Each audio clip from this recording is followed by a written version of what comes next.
చూడండి సార్, ఇది మనం ఆల్రెడీ చేసాము. 2 పవర్ 2007 ప్లస్ 1 పవర్ 2007 ఏ పవర్ n.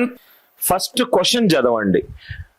ఒక నంబర్ ఉంది 197000190.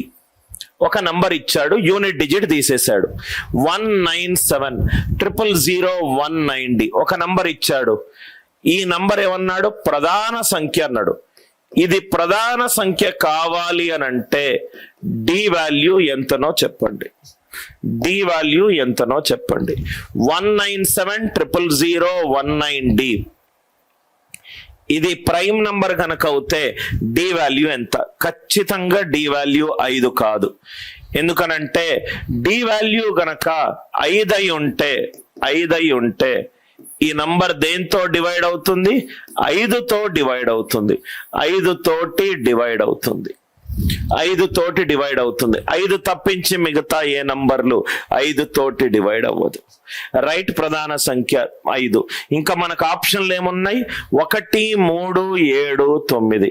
1 3 7 3 డివిజిబిలిటీ రూల్ చూద్దాం.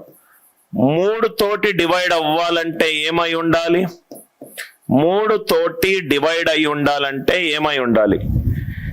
సమ్ ఆఫ్ ద డిజిట్స్ ని సమ్ చేయండి.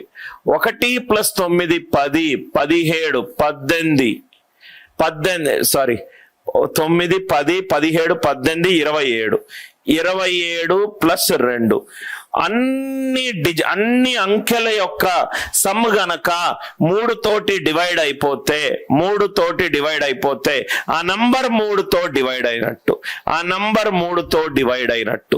సో కనుక డి గనక 3 పెడితే 27 + 3 30 అనేది 3తో డివైడ్ అవుతుంది.